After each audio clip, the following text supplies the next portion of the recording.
ខ្ញុំថាណែអាវ៉ាម៉ែចង់បានចៅកូនអញមើលចង់សងពុកម៉ែពៀនសុនតែស្កើម្ដេចកូនមិនសារេរកកូនប្រសាឲ្យម៉ែមួយទៅម៉ែត្រៀមស្រែស្រូវលងហើយទៅដណ្ដឹងប្រពន្ធអើយអរណាកូនអើយខ្ញុំប្រាប់គាត់ថាយកប្រពន្ធពេលណាក៏បានដែរម៉ែតែកូនខ្លាច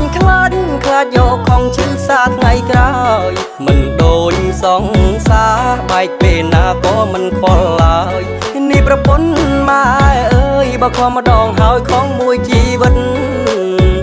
អូនណាម៉ែអើយ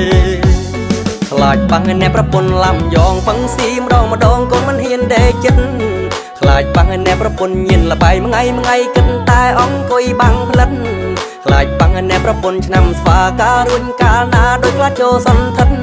ល្អដែរបើប៉ះប្រពន្ធស្លូនតែអត់ចឹងធ្វើមហូមរឹងតែខ្លោចចិត្តណាម៉ែ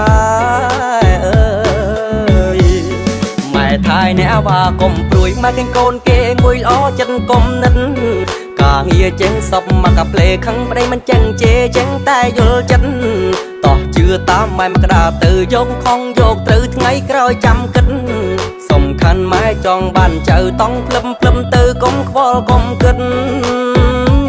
ណាកូនណា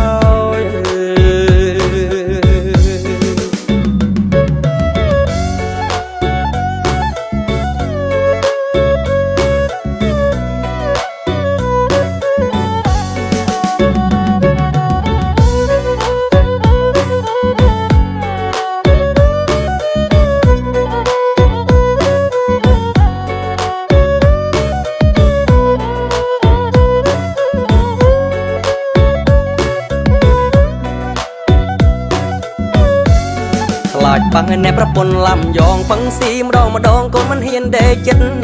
ខ្លាចបាំងអ្នកប្រពន្ធញៀនលបាយមួយថ្ងៃគិតតែអង្គុយបាំងផ្លិត